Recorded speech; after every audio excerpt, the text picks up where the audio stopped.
하나님의 독생자와 맏아들. 요한복음 1장 9절부터 18절. 참빛 곧 세상에 와서 각 사람에게 비치는 빛이 있었나니 그가 세상에 계셨으며 세상은 그로 말미암아 지은 바 되었으되 세상이 그를 알지 못하였고 자기 땅에 오매 자기 백성이 영접지 아니하였으나 영접하는 자 곧 그 이름을 믿는 자들에게는 하나님의 자녀가 되는 권세를 주셨으니 이는 형통으로나 육정으로나 사람의 뜻으로 나지 아니하고 오직 하나님께로서 난 자들이니라. 말씀이 육신이 되어 우리 가운데 거하심에 우리가 그 영광을 보니 아버지 독생자의 영광이요 은혜와 진리가 충만하더라. 요한이 그에게 대하여 증거하여 외쳐 가로되 내가 전에 말하기를 내 뒤에 오시는 이가 나보다 앞선 것은 나보다 먼저 계심이니라 한 것이 이 사람을 가리킴이라 하니라. 우리가 다 그의 충만한 데서 받으니 은혜 위에 은혜로라. 율법은 모세로 말미암아 주신 것이요 은혜와 진리는 예수 그리스도로 말미암아 온 것이라. 본래 하나님을 본 사람이 없으되 아버지 품속에 있는 독생하신 하나님이 나타내셨느니라. 요한복음 17장 3절 말씀에 영생은 유일하신 참 하나님과 그의 보내신 자 예수 그리스도를 아는 것이라고 하였고, 요한복음 5장 39절 말씀에는 이 성경이 곧 예수에 대한 증거라고 하였습니다. 그러므로 우리가 영생을 얻기 위해서는 그리스도가 어떤 분인가를 성경을 통해 바로 아는 믿음을 가진 자가 될 때 하나님 앞에 큰 영광이요 땅에는 큰 화평이 이루어질 것입니다. 우리가 예수님이 과연 어떤 분인가를 알지 못하고 예수님을 믿는다면 그것은 바른 믿음이라고 볼 수 없습니다. 이 세상에서 모르는 사람을 믿는다는 것은 어리석은 일입니다. 예수님께서 어떤 분인지 모르는 입장에서 예수님을 믿는다고 말하는 그 자체가 바로 위선자이자 이런 사람은 예수님을 참 믿는 것이 아니라 실상은 믿지 않으면서 말로만 믿는다고 하는 자입니다. 예수님을 믿는 자는 성경을 알아야 합니다. 성경에서 영생을 얻는다 하였고 또한 성경은 예수님을 증거한 것이라고 하였으니 예수님을 아는 것은 성경을 아는 것입니다. 모르는 사람을 믿는다는 그 자체는 이미 거짓말쟁이요 믿지 않는 자입니다. 그러므로 예수님께서 누가복음 18장 8절에 인자가 올 때에 세상에서 믿음을 보겠느냐 고 말씀하신 것은 믿는 자를 볼 수가 없다는 뜻입니다. 현재 20억에 가까운 많은 기독교인들이 예수님을 믿고 있는데 왜 믿음을 볼 수 없다고 말하였을까요? 이는 예수님이 어떤 분인가를 모르는 상태에서 믿고 있기 때문입니다. 예수님은 하느님의 아들이요 또한 독생자이시다라는 것은 이미 세상이 다 알고 있습니다만 이것만으로는 예수님을 아는 것이 아닙니다. 요한복음 3장 16절 하나님이 세상을 이처럼 사랑하사 독생자를 주셨으니 이는 저를 믿는 자마다 멸망치 않고 영생을 얻게 하려 하심이니라. 여러분들은 지금까지 이 독생자를 하나밖에 없는 아들이라는 뜻으로 외아들 혹은 독자라고만 알아왔습니다. 전능하사 천지를 만드신 하나님을 내가 믿사오며 그 외아들 우리 주 예수 그리스도를 믿사오니 이는 여러분들이 암송하고 있는 사도신경의 내용입니다. 이와 같이 예수님은 외아들 독생자로 널리 알려져 왔습니다. 많은 사람들이 계시를 받았다거나 환상을 받아서 성경을 알 수 있다고 말하는 것은 거짓말입니다. 단지 하나님께서 작정하고 예정이 놓으심으로 기록되어 있는 말씀을 통해서 기록된 말씀을 확인하게 됨으로 말미암아 하나님의 깊은 말씀을 알게 될 때 비로소 그것이 예수님을 바로 아는 것입니다.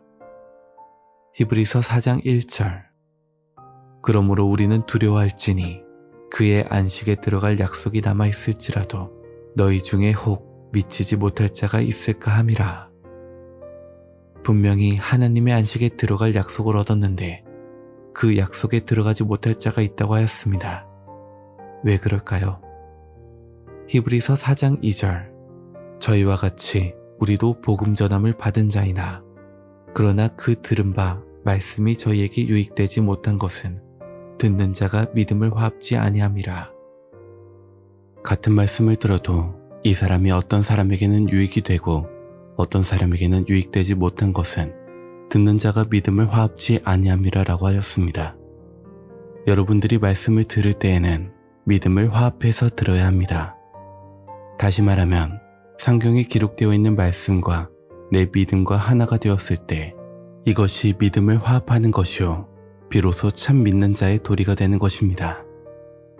이와 같이 믿음을 화합한 자들만이 하나님의 약속이 있을 때에 그 약속을 유업으로 받는 자가 되는 것입니다. 그러므로 이 말씀도 여러분이 믿음을 화합해서 들을 때 비로소 큰 깨우침의 축복이 있게 될 것입니다. 그럼 지금부터 독생자와 마다들에 관한 말씀을 알아보도록 하겠습니다. 요한복음 3장 16절. 하나님이 세상을 이처럼 사랑하사 독생자를 주셨으니 이는 저를 믿는 자마다 멸망치 않고 영생을 얻게 하려 하심이라. 하나님이 세상을 이처럼 사랑하사라고 했는데 여기서 이처럼은 곧 하나님 아들 독생자를 주셨으니 누구든지 저를 믿으면 이라고 했는데 어떻게 믿는 것이 예수님을 믿는 것입니까? 우리가 세상에서 당신은 저 사람을 믿나요? 라고 말할 때는 그 사람의 육체를 믿는 것을 말하는 것이 아니요 그 사람의 말을 믿는 것입니다. 예를 들어 에이 그 사람 말을 들을 때는 절반은 접어두고 믿어야 돼 한다면 그 사람 말은 절반은 거짓말이란 뜻입니다. 결론적으로 예수님을 믿는 것은 그의 말씀을 믿는 것입니다. 즉 기록된 하나님의 말씀을 믿는 것이 바로 그를 믿는 것입니다. 누가복음 18장 8절에 인자가 올 때에 세상에서 믿음을 보겠느냐고 한 것은 기록된 말씀을 믿는 자가 심히 적다는 뜻입니다. 이제 본문 말씀을 읽으면서 증거하겠습니다. 요한복음 1장 9절부터 10절.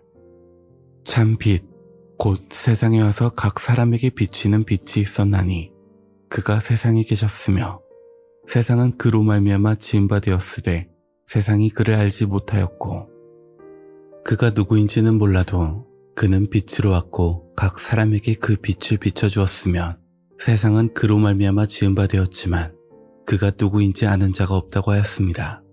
즉 하나님이 세상을 이처럼 사랑하사 그를 보냈건만 그가 누구인지 아는 자가 없었습니다. 그가 탄생하였을 때에 온 유대가 일어나서 양손을 높이 들고 할렐루야 할렐루야 하며 그의 탄생을 찬양했어야 함에도 불구하고 주님이 탄생하였을 때에는 하나님을 잘 믿는다는 율법사, 바리새인, 사두개인들 중 그 아무도 그리스도 탄생을 찬양하는 자가 없었으며 하나님께서도 그들에게 주님의 탄생 메시지를 전하지 않았습니다. 하나님이 오죽하였으면 메시아를 기다리던 그들에게 성탄을 축하하는 초청장을 보내지 않았을까요? 이에 반해 성경을 잘 모르고 하나님의 섭리를 잘 모르던 순박한 자들에게 메시아 탄생을 알려주었으니 그들은 양들을 위하여 꼴을 먹여주고 양들을 보호하는 들에서 양을 치던 목동들이었습니다. 하나님께서 천사들을 통하여 그리스도 탄생의 메시지가 그들에게 전달된 것입니다. 그들은 순박한 목동들에 불과했습니다. 그 순박한 목동이 하늘의 메시지를 받은 것입니다. 그 당시에 성경을 안다는 학자들은 율법과 하나님의 법을 섞어 사제복음을 만들고 자기 것을 삼았습니다. 오늘날도 마찬가지입니다. 오늘날 거짓 목자들은 자기 마음대로 하나님의 말씀을 난도질해서 천갈래 만갈래 찢어 오늘날 현재 기독교를 수백 개의 종파로 만들어버렸습니다. 요한복음 1장 10절. 그가 세상에 계셨으며 세상은 그로 말미암아 지은 바 되었으되 세상이 그를 알지 못하였고. 지금도 마찬가지입니다. 이 설교를 듣고 나서 보게 되면 얼마나 많은 사람들이 예수님을 모르면서 예수님을 믿는다고 하는 것을 알 수가 있습니다. 오늘날 기독교인들은 독생자가 누구인지를 전혀 알지 못하는 상태에서 예수님을 믿고 있기 때문에 지금도 그를 알지 못하고 있는 것입니다. 요한복음 1장 11절. 자기 땅에 오매 자기 백성이 영접지 아니하였으나. 영접한다는 것은 그의 말씀을 받아들이는 것이 바로 영접하는 것입니다. 다시 말하면 어떤 육체를 가진 예수님이 나타나서 그를 영접하는 것이 아니라 그의 말씀을 받아들이는 것, 곧 기록되어 있는 하나님의 말씀이라면 받아들일 줄 아는 그것이 예수님을 영접하는 것입니다. 요한복음 1장 12절 영접하는 자, 곧 그 이름을 믿는 자에게는 하나님의 자녀가 되는 권세를 주셨으니 하나님의 자녀가 되는 권세를 얻을 수 있는 방법은 그를 영접하는 것입니다. 그를 영접하는 것은 기록되어 있는 하나님의 말씀, 그에 관한 말씀을 받아들이는 것입니다. 이런 자들은 어떤 자들일까요? 요한복음 1장 13절 이는 혈통으로나 육정으로나 사람의 뜻으로 나지 아니하고 오직 하나님께로서 난 자들이니라. 혈통으로나 육정으로나 사람의 뜻으로 나지 않았다는 것은 예를 들어 우리 증조할아버지는 감리교가 한국에 처음 들어왔을 때 선교사를 모셨던 분이야. 그 다음 우리 할아버지는 감리교 총회장 목사이고 우리 아버지는 교회 당회장 목사야. 이러한 혈통으로 나지 않았다는 것입니다. 이들은 오직 하나님께로서 난 자들이라고 했습니다. 하나님께로서 난 자들은 어떤 자들입니까? 요한복음 1장 1절 태초에 말씀이 계시니라. 이 말씀이 하나님과 함께 계셨으니 이 말씀은 곧 하나님이시니라. 말씀이 하나님이라고 하였으니 하나님께로 난 자들은 하나님의 말씀을 듣고 예수를 믿게 된 자들입니다. 요한복음 1장 14절 말씀이 육신이 되어 우리 가운데 거하심에 우리가 그 영광을 보니 아버지의 독생자의 영광이요 은혜와 진리가 충만하더라. 예수님은 말씀이 육신이 되신 분입니다. 곧 예수님의 육체 덩어리가 말씀이라는 것입니다. 말씀이 육신화되었기 때문에 예수님께서는 요한복음 6장 54절에 내 살을 먹으라, 내 피를 마셔라. 그러면 마지막 날에 내가 그를 다시 살리리라 라고 말씀하신 것입니다. 말씀이 육신화되었다는 것을 모르는 많은 무리들은 예수님의 진짜 살과 피를 먹으라는 줄만 알고서 전부 도망쳐버리고 남은 자가 12 제자들 뿐이었습니다. 이것은 마치 예수님이 고기 2마리와 떡 5덩이로 5,000명을 먹이고 남은 것이 12 광줄이었던 것과 마찬가지입니다. 요한복음 1장 14절 말씀이 육신이 되어 우리 가운데 거하심에 우리가 그 영광을 보니 아버지의 독생자의 영광이요 은혜와 진리가 충만하더라. 이것이 비밀입니다. 그냥 독생자면 독생자이지 아버지의 독생자라고 하였습니다. 그러므로 은혜와 진리가 충만한 것이 바로 독생자의 영광입니다. 곧 진리를 깨우침 받는 그 마음이 은혜이고 진리를 깨우쳐주는 그 말씀이 바로 독생자의 영광입니다. 요한복음 1장 15절 요한이 그에 대하여 증거하여 외쳐가로되 내가 전에 말하기를 내 뒤에 오시는 이가 나보다 앞선 것은 나보다 먼저 계심이니라 한 것이 이 사람을 가리킴이라 하니라. 세례 요한이 그에 대하여 증거했다고 했는데 여기서 그는 곧 독생자, 하나님 아들, 예수를 가리킵니다. 그래서 세례 요한이 내 뒤에 오시는 이가 나보다 앞선 것은 나보다 먼저 계심이라 한 것이 이 사람을 가리킴이라고 한 이 사람이 바로 예수입니다. 세례 요한은 예수님을 가리켜서 나보다 먼저 계심이라고 하였습니다. 그렇다면 누가 형님입니까? 예수님께서 형님입니다. 그런데 사실 육신적으로 보면 세례 요한은 예수님보다 6개월 먼저 난 자입니다. 여러분들은 영과 육을 잘 분별하는 지혜를 얻기 원합니다. 세례 요한이 말한 것은 영적으로 한 말로써 영적으로 볼 때는 예수님이 나보다 먼저 계심이라고 한 것입니다. 우리가 다 그 충만한 데서 받으니 은혜 위에 은혜로라. 율법은 모세로 말미암아 주신 것이요 은혜와 진리는 예수 그리스도로 말미암아 온 것이라. 율법은 모세로 말미암아 주신 것이요 은혜와 진리는 예수 그리스도로 말미암아 온 것이라고 하였습니다. 그런 고로 오늘날 율법을 주장하는 사람들은 모세에서 받은 것이고 은혜와 진리는 예수님께 받은 것입니다. 이렇게 오늘날도 예수님으로부터 나온 자와 모세로부터 나온 자가 구별되는 것입니다. 요한복음 1장 18절 본래 하나님을 본 사람은 없으되 아버지 품속에 있는 독생하신 하나님이 나타내셨느니라. 아버지 품속에 있는 독생하신 하나님을 가리켜서 주엘 안에 독생자 예수라고 하였습니다. 그렇다면 독생이란 말은 무슨 뜻입니까? 홀로 독, 날생자를 써서 독생이란 혼자 났다는 뜻입니다. 하나님은 아버지도 없고 어머니도 없이 독생하신 분, 곧 혼자 나신 분입니다. 모세가 이스라엘 백성을 구하려고 애굽 땅에 갔을 때 모세가 하나님께 물었습니다. 하나님, 제가 애굽 땅에 가서 이스라엘 백성을 구원해내려고 기사이적을 베풀 때에 저들이 내 하나님 이름이 무엇이냐고 물어보면 제가 어떻게 답변을 해야 되겠습니까? 그러자 하나님께서는 스스로 있는 자가 보냈다고 하라고 했습니다. 출애굽기 3장 14절 하나님이 모세에게 이르시되 나는 스스로 있는 자니라.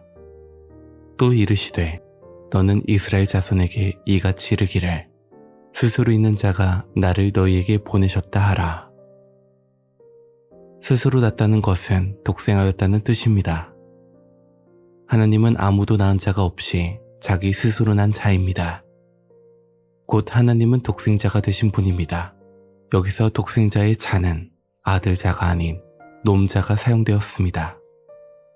그런데 하나님 품속에 있는 독생하신 하나님이 또 나타났습니다. 분명히 독생하신 하나님이라고 했는데 주엘한 5번에 보면 독생자의 자가 놈자가 아닌 아들자를 쓴 독생자라고 기록되어 있습니다. 아들자를 사용한 독생자가 아버지 품속에 있는 하나님입니다.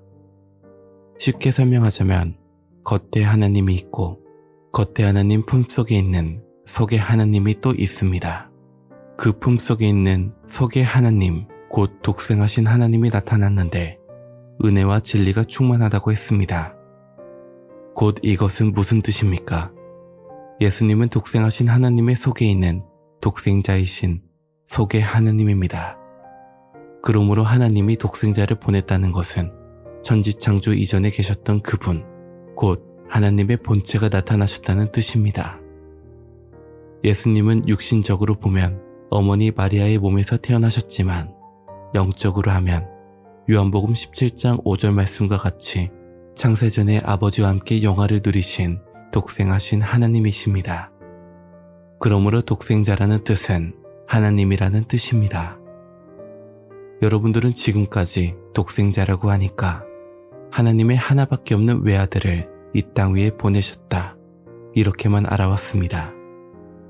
그러나 하나님의 아들이 원래 하나밖에 없는 것이 아닙니다.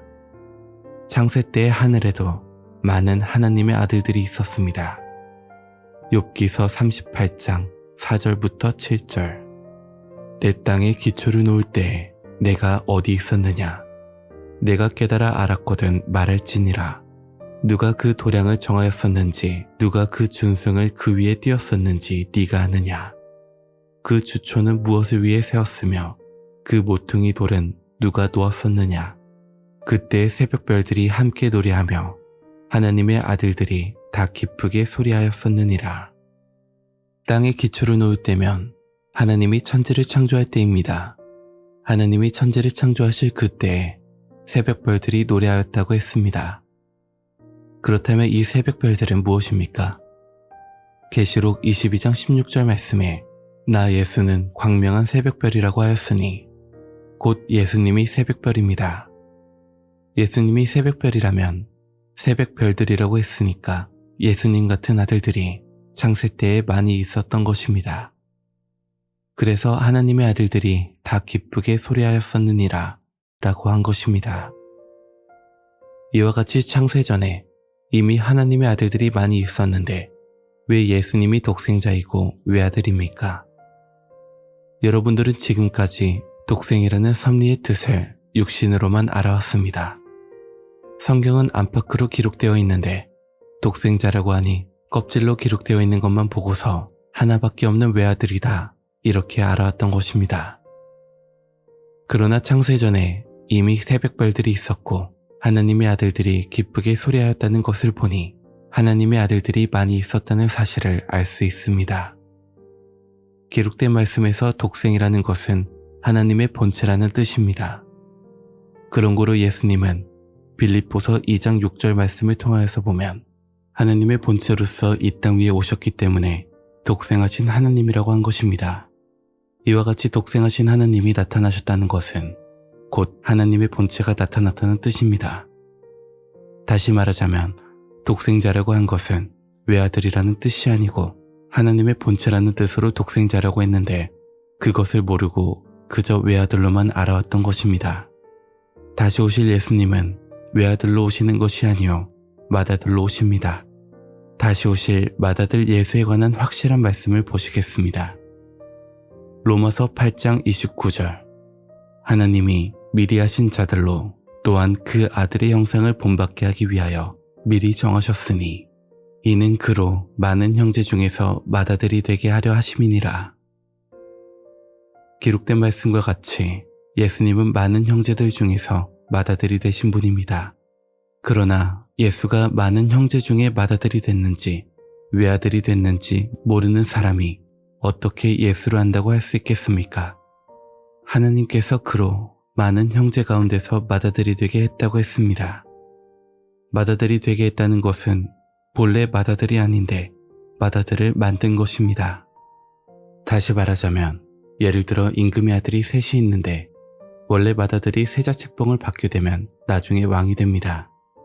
그런데 맏아들이 바보 같아서 왕위를 이어받을 수가 없고 둘째 아들은 건강이 좋지 않아서 세자책봉을 받을 수 없습니다. 그러나 셋째 아들은 인물도 좋고 똑똑합니다. 그래서 셋째 아들이 세자로 책봉이 됐을 때는 셋째 아들이 장자권을 이어받아 임금이 되는 것입니다. 장자권을 이어받는 이것이 곧 맏아들이 되게 하는 역사입니다. 히브리서 1장 6절 또 맏아들을 이끌어 세상에 다시 들어오게 하실 때에 하나님의 모든 전사가 저에게 경배할지어다 말씀하시며 이 말씀에서 다시라는 말은 예수님의 재림을 말씀하신 것으로 곧 이 땅에 오셨다가 하늘로 올라가신 예수님께서 다시 오신다는 말입니다. 예수님이 다시 오실 때는 맏아들로 오신다고 기록된 것을 믿어야 합니다. 예수님은 많은 형제 가운데서 맏아들이 되게 하셨는데 그를 믿는 자들은 하나님의 자녀가 되는 권세를 주셨으니 이는 육정으로나 혈통으로나 사람의 뜻으로 나지 아니한 자들이라고 하였습니다. 이러한 자들이 예수님과 형제 사이가 되는 것입니다. 히브리서 1장 6절 또 맏아들을 이끌어 세상에 다시 들어오게 하실 때에 하나님의 모든 전사가 저에게 경배할지어다 말씀하시며 모든 천사니까 천사는 빠짐없이 다 해당됩니다. 그런 고로 모든 천사와 아들은 구별된다는 사실을 알 수 있습니다. 히브리서 1장 8절부터 9절 아들에 관하여는 하나님이여 주의 보좌가 영영하며 주의 나라의 홀은 공평한 홀이니이다. 내가 의를 사랑하고 불법을 미워하였으니 그러므로 하나님 곧 너의 하나님이 즐거움의 기름을 내게 부어 내 동류들보다 승하게 하셨도다 하였고 기록된 말씀에서의 아들은 바로 맏아들입니다. 이 맏아들을 내 동류 즉 형제들보다 승하게 하셨다고 했습니다. 동류들이 있습니까? 없습니까? 동류들이 있습니다. 다시 설명드리자면 하늘에는 아들의 영이 있고 종의 영이 있습니다. 그래서 아들의 영을 받으면 아들이 되고 종의 영을 받으면 종이 되고 사단의 영을 받으면 사단이 됩니다. 히브리서 1장 13절부터 14절 어느 때에 천사 중 누구에게 내가 내 원수로 내 발등상 되게 하기까지 너는 내 우편에 앉았으라 하셨느뇨. 모든 천사들은 부리는 영으로서 구원 얻을 후사들을 위하여 섬기라고 보내심이 아니뇨. 천사 중 누구에게 내가 내 원수로 발등상이 되게 하기까지 너는 내 우편에 앉았으라 하셨느뇨. 하는 것은 그렇게 말한 일이 없다는 뜻입니다. 모든 천사들은 부리는 영으로서 구원 얻을 후사를 위하여 섬기라고 보낸 자들에 불과합니다. 이와 같이 천사의 영과 하나님의 아들의 영이 구분됨을 알 수 있습니다. 하나님의 아들 예수 그리스도는 이 땅 위에 독생자로 오셨으며 또한 맏아들로 오셨습니다. 영생은 유일하신 참 하나님과 그의 보내신 자 예수 그리스도를 아는 것입니다. 고린도전서 15장 20절. 그러나 이제 그리스도께서 죽은 자 가운데서 다시 살아 잠자는 자들의 첫 열매가 되셨도다. 그리스도는 죽은 자들, 곧 잠자들 가운데서 처음으로 익은 열매가 되셨습니다. 고린도전서 15장 21절부터 22절. 사망이 사람으로 말미암았으니 죽은 자의 부활도 사람으로 말미암는도다. 아담 안에서 모든 사람이 죽은 것 같이 그리스도 안에서 모든 사람이 삶을 얻으리라. 이것은 예수님께서 맏아들이 되심으로 말미암아 여러분들은 전부 하늘나라의 자격으로서 구원받게 될 것을 성경은 말씀하고 있습니다. 곧 예수님과 같이 예수님 안에서 많은 사람들이 영생의 삶을 얻으리라고 한 것입니다. 고린도전서 15장 23절. 그러나 각각 자기 차례대로 되리니 먼저는 첫 열매인 그리스도요, 다음에는 그리스도 강림하실 때에 그에게 붙은 자요. 하느님의 아들들 중에 맏아들이 되신 예수님이 이 세상에 다시 오실 때에 예수님에게 붙은 자들은 맏아들은 못 되지만 장자들로서 구원을 받게 됩니다. 그들이 누구입니까? 곧 인침받은 14만 4천으로서 사람 가운데 첫 열매가 된 자들입니다. 고린도전서 15장 24절. 그 후에는 나중이니 저가 모든 정사와 모든 권세와 능력을 멸하시고 나라를 아버지 하나님께 바칠 때라. 이 세상의 모든 권세를 다 잡아서 하나님께 바치게 될 때는 계시록 11장 15절 말씀과 같이 바로 이 세상이 그리스도의 나라가 될 때입니다. 그때가 바로 맏아들이 이 땅에 오실 때입니다. 그때에는 이 세상의 권세는 다 없어지게 되고 그것이 전부 그리스도의 나라로 형성되는 것입니다. 그때 제일 먼저 예수님께 붙은 자는 구원을 얻지만 예수님을 외아들이라고 하는 사람들과 예수님을 하나밖에 없는 독자라고 생각하는 자들은 기록된 말씀과 맞지 않는 신앙생활을 하였으니 온전한 구원에 이를 수 없는 것입니다. 이 사람들은 그 후에 나중에 속할 자들입니다. 고린도전서 15장 26절. 맨 나중에는 멸망받을 원수는 사망이니라. 사망이 멸망을 받으면 사망이 없어지기 때문에 영생이 이루어지는 것입니다. 이것이 곧 맏아들의 역사가 이 땅에 이루어질 때에 하나님의 섭리가 이루어지는 큰 축복입니다. 골로새서 1장 15절. 그는 보이지 아니하시는 하나님의 형상이요 모든 창조물보다 먼저 나신 자니. 먼저 나셔서 맏아들입니다. 예수님은 영적으로 볼 때는 하나님이 천지 창조할 때에 창조한 그 모든 창조물보다 먼저 났다고 했습니다. 그러나 육신으로는 사람의 형상을 입고 오신 분입니다. 골로새서 1장 16절부터 17절. 만물이 그에게 창조되되 하늘과 땅에서 보이는 것들과 보이지 않는 것들과 혹은 보좌들이나 주관들이나 정사들이나 권세들이나 만물이 다 그로 말미암고 그를 위하여 창조되었고 또한 그가 만물보다 먼저 계시고 만물이 그 안에 함께 섰느니라. 바로 이분이 그리스도 되신 분입니다. 독생자 되신 예수님은 하나님의 본체시요 맏아들로서 그가 이 땅에 강림하실 때 만물이 그 안에 함께 섰느니라고 한 것은 만물이 세움을 입었다라는 뜻입니다. 그리스도께서 맏아들로서 이 세상에 다시 오실 때 예수님과 함께 세움을 입는 거룩한 자들 되시기를 예수님의 이름으로 축원합니다.